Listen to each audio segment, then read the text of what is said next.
दोस्तों नमस्कार, स्वागत है एक बार फिर से देश और दुनिया की तमाम बड़ी खबरों में। यदि आपने अभी तक चैनल को सब्सक्राइब नहीं किया है तो कृपया चैनल को लाल बटन दबाकर सब्सक्राइब करें और घंटी बटन भी दबा दें। ये पहली बड़ी खबर है। एक्शन मोड में कांग्रेस ने जारी किया भारत जोड़ो न्याय यात्रा का लोगो। दरअसल कांग्रेस पार्टी ने राहुल गांधी के नेतृत्व में निकलने जा रही भारत न्याय यात्रा का लोगो जारी कर दिया। इस लोगो के दो हिस्से हैं, जिस पर लिखा है भारत जोड़ो न्याय यात्रा और न्याय का हक मिलने तक। लोगो की लॉन्चिंग के मौके पर कांग्रेस अध्यक्ष मल्लिकार्जुन खड़गे ने कहा कि यह यात्रा 14 जनवरी से शुरू होगी। उन्होंने कहा कि राहुल गांधी जी के नेतृत्व में हम 14 जनवरी से भारत जोड़ो न्याय यात्रा शुरू कर रहे हैं। भारत जोड़ो न्याय यात्रा देश के सामाजिक, आर्थिक, राजनीतिक और बुनियादी मुद्दों को लेकर निकाली जा रही है। अगली बड़ी खबर, लोगों की लॉन्चिंग पर मल्लिकार्जुन खड़गे ने पीएम मोदी पर बोला जबरदस्त हमला। बोले मणिपुर में लोग मर रहे हैं लेकिन पीएम मोदी मणिपुर नहीं जाएंगे। दरअसल पीएम मोदी को निशाने पर लेते हुए मल्लिकार्जुन खड़गे ने कहा कि मणिपुर में दुर्भाग्यपूर्ण घटना घटी और घटती रही है,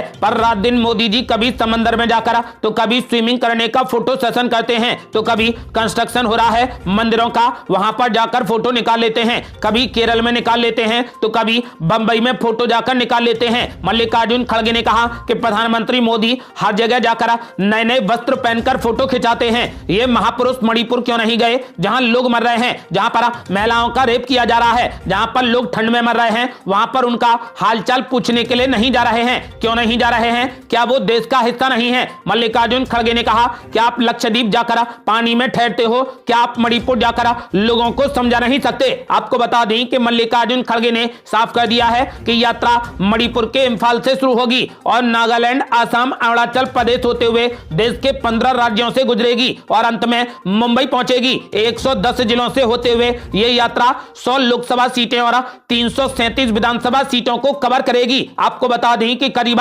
6700 किलोमीटर दूरी तय करते हुए यह यात्रा मुंबई में जाकर खत्म हो जाएगी। अगली बड़ी खबर, राम मंदिर की प्राण प्रतिष्ठा को लेकर असदुद्दीन ओवैसी ने दे दिया बड़ा बयान। बोले हम बाबरी मस्जिद को नहीं भूलेंगे, दूध का जला छाछ को फूक फूक कर पीता है। दरअसल अयोध्या में बन रहे भव्य राम मंदिर के उद्घाटन से पहले एक बार फिर असदुद्दीन ओवैसी ने कई सवाल खड़े कर दिए हैं। उन्होंने साफ तौर पर कहा कि 6 दिसंबर को बाबरी मस्जिद को विध्वंस करने की घटना हमेशा सभी के जहन में रहेगी। ओवैसी ने कहा कि केंद्र सरकार इसे लोकसभा चुनाव में मुद्दा बनाने की कोशिश करेगी, लेकिन असल में मुद्दा बेरोजगारी है, मुद्दा महंगाई का है। उन्होंने कहा कि चीन ने जमीन हड़प ली है और राम मंदिर को लेकर उन्होंने कहा कि वो सुप्रीम कोर्ट के फैसले को मानते हैं। मथुरा के शाही ईदगाह को कृष्ण मंदिर घोषित करने की मांग को लेकर भी असदुद्दीन ओवैसी ने अपनी तीखी प्रतिक्रिया दी। ओवैसी ने कहा कि प्लेस ऑफ वर्शिप एक्ट संसद का बनाया हुआ है, क्यों नहीं मोदी सरकार कहती है कि हम इस पर स्टैंड करते हैं। उन्होंने कहा कि 6 दिसंबर को बाबरी मस्जिद को किसने शहीद किया, यह मुद्दा जिंदगी भर रहेगा। राम मंदिर निर्माण को लेकर पूछे गए सवाल के जवाब में असदुद्दीन ओवैसी ने कहा कि अगर मस्जिद को आप शहीद नहीं करते तो कोर्ट का आज क्या फैसला आता। 6 दिसंबर तो एक फैक्ट है। ओवैसी ने कहा कि क्या हम चाहेंगे कि दोबारा 6 दिसंबर हो। उन्होंने कहा कि दूध का जला छाछ को भी फूक फूक कर पीता है। अगली बड़ी खबर, राम मंदिर प्राण प्रतिष्ठा कार्यक्रम और इंडिया गठबंधन में सीट शेयरिंग पर मल्लिकार्जुन खड़गे ने साफ कर दिया अपना रुख। दरअसल कांग्रेस अध्यक्ष मल्लिकार्जुन खड़गे ने कहा कि वो 22 जनवरी को अयोध्या में राम मंदिर के प्राण प्रतिष्ठा समारोह में शामिल होंगे या नहीं होंगे, इस पर वो बहुत जल्द फैसला करेंगे। मल्लिकार्जुन खड़गे और पार्टी की पूर्व अध्यक्ष सोनिया गांधी को इस कार्यक्रम के लिए आमंत्रित किया गया है। आपको बता दें कि मल्लिकार्जुन खड़गे ने अखिल भारतीय कांग्रेस कमेटी मुख्यालय में एक संवाददाता सम्मेलन में समारोह के लिए उन्हें भेजे गए निमंत्रण के बारे में पूछे जाने पर कहा कि मुझे निमंत्रण मिला है। प्रधानमंत्री नरेंद्र मोदी के पूर्व प्रधान सचिव मंदिर ट्रस्ट के सचिव के साथ आए थे, उन्होंने मुझे आमंत्रित किया है, मैं इस पर बहुत जल्द फैसला करूंगा। राम मंदिर के प्राण प्रतिष्ठा समारोह के निमंत्रण पर कांग्रेस के एक मुख्यमंत्री की टिप्पणी के बारे में पूछे जाने पर मल्लिकार्जुन खड़गे ने कहा कि यह व्यक्तिगत आस्था के बारे में है, अगर निमंत्रण मिला है तो आप जा सकते हैं, कोई अन्य भी जा सकता है। आपको बता दें कि फिलहाल इंडिया गठबंधन के संयोजक को लेकर मल्लिकार्जुन खड़गे ने कहा कि जब हमारी बैठक होगी उसमें तय होगा कि किसको कौन सा पद लेना है। इसके अलावा गठबंधन की अगली मीटिंग पर उन्होंने कहा कि गठबंधन के लोगों के साथ में 7-8 मीटिंग करना तय किया गया है, जल्द ही जगह और समय तय कर लिया जाएगा। साथ ही सीट शेयरिंग पर मल्लिकार्जुन खड़गे ने कहा कि पहले हमारी टीम हर राज्यों के अपने लीडर के साथ मुलाकात कर चीजें समझेगी, फिर बाकी दलों के साथ में बैठक तय की जाएगी। अगली बड़ी खबर, उप मुख्यमंत्री केशव प्रसाद मौर्य ने इंडिया गठबंधन पर बोला जबरदस्त हमला। बोले इंडिया गठबंधन भ्रष्टाचार के दलदल में डूबे हुए नेताओं और दलों का ठगबंधन है। दरअसल लोकसभा चुनाव होने में अभी करीब 3 महीने का समय बचा है, लेकिन चुनाव को लेकर जुबानी जंग अभी से तेज हो गई है। उत्तर प्रदेश के उप मुख्यमंत्री केशव प्रसाद मौर्य ने विपक्षी गठबंधन इंडिया और पश्चिम बंगाल की ममता सरकार पर जोरदार हमला किया। केशव प्रसाद मौर्य ने यूपी की 80 लोकसभा सीटों पर जीत का दावा किया है। केशव प्रसाद मौर्य ने इंडिया गठबंधन पर निशाना साधते हुए कहा कि इंडिया गठबंधन भ्रष्टाचार के दलदल में डूबे हुए नेताओं और दलों का ठगबंधन है। उन्होंने कहा कि इस गठबंधन में कौन कौन रहेगा इसका कोई ठिकाना नहीं है। उन्होंने कहा कि गठबंधन के संयोजक बनने को लेकर जैसे फूफा नाराज होता है वैसे ही कोई मुंह फुलाकर कहीं चला जाता है। उन्होंने कहा कि जिसके संसद में इतने भी सदस्य नहीं हैं कि विपक्ष के नेता के पद पर पहुंच सके, वे भी प्रधानमंत्री पद की दावेदारी कर रहे हैं। उन्होंने कहा कि इस ठगबंधन में जितने भी दल हैं सब प्रधानमंत्री पद के दावेदार हैं। साथ ही उन्होंने यूपी में सभी 80 लोकसभा सीटें जीतने का दावा किया है। इसके अलावा उन्होंने ममता बनर्जी की सरकार पर भी जमकर हमला किया। केशव प्रसाद मौर्य ने कहा कि तृणमूल कांग्रेस की सरकार में पश्चिम बंगाल अराजकता की आग में धूं-धूं करके जल रहा है। पश्चिम बंगाल में इतना भ्रष्टाचार मचा हुआ है कि जांच में बाधा उत्पन्न कर रहे हैं, जांच एजेंसियों पर हमले करवा रहे हैं। उन्होंने कहा कि इसकी जांच होगी और कोई भी दोषी बख्शा नहीं जाएगा। उन्होंने कांग्रेस पर भी हमला किया। उन्होंने कांग्रेस पर हमला बोलते हुए कहा कि 1947 में देश की आजादी के बाद जैसे सोमनाथ मंदिर का निर्माण हुआ वैसे ही राम मंदिर का निर्माण हो जाना चाहिए था, लेकिन कांग्रेस की तुष्टीकरण की राजनीति में इस तरीके के पापों को जिंदा रखने का काम किया गया। इसकी सजा कांग्रेस को मिली है। उन्होंने कहा कि आज कांग्रेस पार्टी इतिहास के पन्नों में सिमटने की ओर अग्रसर है। अगली बड़ी खबर, लोकसभा चुनाव के लिए कांग्रेस पार्टी ने बनाई 5 स्क्रीनिंग कमेटी तय करेंगी कि कौन चुनावी मैदान में उतरेगा। दरअसल 2024 के लोकसभा चुनाव में बीजेपी के नेतृत्व वाले एनडीए गठबंधन को पटखनी देने के लिए कांग्रेस ने भी कमर कसनी शुरू कर दी है। लोकसभा चुनाव के दंगल में किन मोहरों को उतारा जाएगा, इसके लिए विशेष तैयारी की गई है। पार्टी ने उम्मीदवारों के चयन के लिए 5 स्क्रीनिंग कमेटियों का गठन कर दिया है। न्यूज एजेंसी पीटीआई की रिपोर्ट के मुताबिक कांग्रेस अध्यक्ष मल्लिकार्जुन खड़गे ने इन समितियों का गठन किया है जो देश भर में उन सीटों पर उम्मीदवारों का चयन करेंगी जहां पर कांग्रेस पार्टी चुनाव लड़ेगी। आपको बता दें कि फिलहाल कांग्रेस पार्टी अब पूरे तरीके से चुनावी मोड में है। अगली बड़ी खबर, अयोध्या में राम मंदिर की प्राण प्रतिष्ठा से पहले पीएम मोदी ने सोशल मीडिया को बना दिया राममय। 4 दिन में 4 यूट्यूबर्स के गाने किए शेयर। दरअसल अयोध्या में बन रहे राम मंदिर की प्राण प्रतिष्ठा का कार्यक्रम 22 जनवरी को होना है। उससे पहले ही इसको लेकर लोगों में जबरदस्त उत्साह का माहौल देखा जा रहा है। सोशल मीडिया पर तरह तरह के गाने शेयर किए जा रहे हैं। इसी क्रम में प्रधानमंत्री नरेंद्र मोदी भी लगातार भगवान राम पर बने गानों को शेयर कर रहे हैं। पीएम मोदी ने सोशल मीडिया प्लेटफॉर्म एक्स पर एक और गाना शेयर करते हुए लिखा कि स्वस्ति जी का ये भजन एक बार सुन लें तो लंबे समय तक कानों में गूंजता रहता है, आंखों को आंसुओं से, मन को भाव से भर देता है। दरअसल पीएम मोदी ने कुछ दिनों पहले लोगों से ये आग्रह किया था कि राम पर बने गाने, भजनों या काव्य किसी भी प्रकार की सामग्री को श्री राम भजन हैशटैग के साथ में शेयर करें। इसके बाद से उन्होंने एक और famous YouTuber singer Hansraj Raghuvanshi का गाना शेयर करते हुए लिखा था कि अयोध्या में प्रभु श्री राम के स्वागत को लेकर पूरा देश राममय है।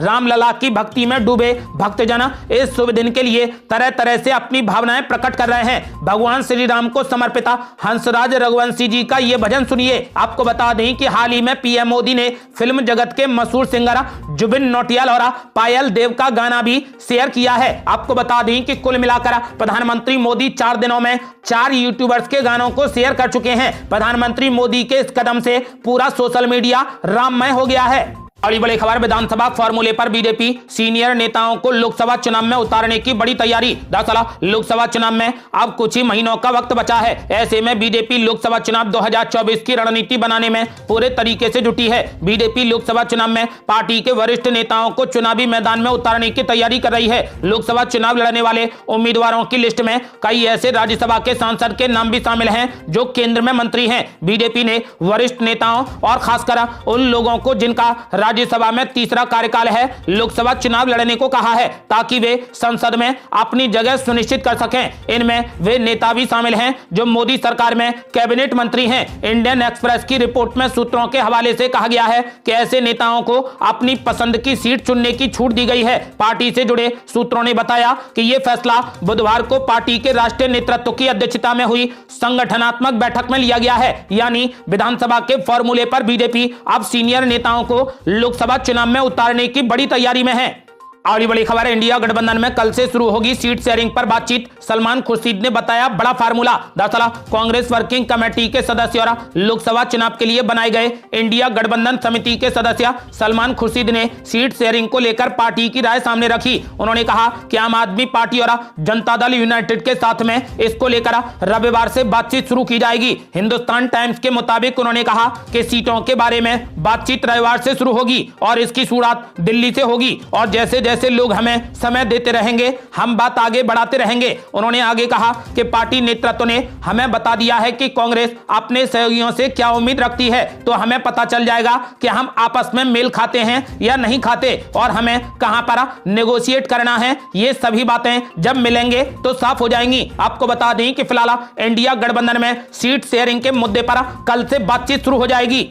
अगली बड़ी खबर, ईवीएम मशीन पर चुनाव आयोग ने कांग्रेस को दिया दो टूक जवाब, कहा अब जवाब देने की जरूरत नहीं। दरअसल निर्वाचन आयोग ने वीवीपैट पर कांग्रेस नेता जयराम रमेश की चिंताओं को खारिज कर दिया है। चुनाव आयोग ने कहा कि जयराम रमेश ने ऐसा कोई उचित और वैध संदेश नहीं उठाया है जिसके लिए और स्पष्टीकरण की आवश्यकता है। चुनाव आयोग ने साथ ही कहा कि पेपर पर्चियों संबंधी नियम कांग्रेस पार्टी के नेतृत्व वाली सरकार की ओर से ही 2013 में पेश किए गए थे। आयोग ने कहा कि इस संबंधों में जो भी सवाल उठाए गए हैं उनके जवाब पहले ही दे दिए गए हैं। चुनाव आयोग का कहना है कि ईवीएम मशीन का उपयोग करके कराए गए चुनावों के नतीजों, कानूनी ढांचे, स्थापित न्याय शास्त्र, तकनीकी सुरक्षा और प्रशासनिक रक्षा उपायों के आधार पर हैं। आयोग को चुनावों में ईवीएम के उपयोग पर पूरा भरोसा है। आयोग ने बता दिया है कि राजनीतिक दल और उम्मीदवार एफएलसी, स्टोरेज, परिवहन, प्रशिक्षण, मॉक पोल, मतदान शुरू होने, मतदान बंद होने और गिनती से लेकर ईवीएम के प्रबंधन के हर चरण में जुड़े होते हैं। आपको बता दें कि फिलहाल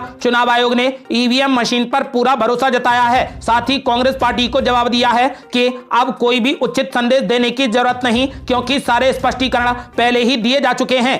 अगली बड़ी खबर, बंगाल में ईडी अधिकारियों पर हुए हमले से भड़की बीजेपी, ममता बनर्जी का मांगा इस्तीफा, कहा यह लड़ाई कानून के डंडे और ममता बनर्जी के गुंडों के बीच की है। दरअसल पश्चिम बंगाल में ईडी की टीम पर हुए हमले को लेकर बीजेपी ने मुख्यमंत्री ममता बनर्जी पर जमकर निशाना साधा है। बीजेपी प्रवक्ता गौरव भाटिया ने कहा कि पश्चिम बंगाल में लोकतंत्र खत्म हो गया है और ममता बनर्जी को मुख्यमंत्री की कुर्सी पर बने रहने का कोई हक नहीं है, उनको अब इस्तीफा दे देना चाहिए। इस दौरान बीजेपी प्रवक्ता ने इंडिया गठबंधन पर भी जमकर निशाना साधा। गौरव भाटिया ने कहा कि पश्चिम बंगाल में ईडी के जो अधिकारी जांच के लिए गए थे उन पर टीएमसी के गुंडों ने जानलेवा हमला किया। ये ईडी अधिकारी मुख्यमंत्री ममता बनर्जी के घोटाले की जांच करने गए थे। इस हमले में 2 से 3 अधिकारी चोटिल हो गए हैं। ईडी के अधिकारियों ने पुलिस को फोन किया कि टीएमसी के गुंडों ने उन पर हमला किया है। सबसे चिंताजनक बात तो यह है कि पुलिस ने ईडी के अधिकारियों से बात करने से ही साफ इनकार कर दिया। उन्होंने कहा कि टीएमसी नेता शाहजहां शेख के घर पर ईडी जांच के लिए पहुंची थी।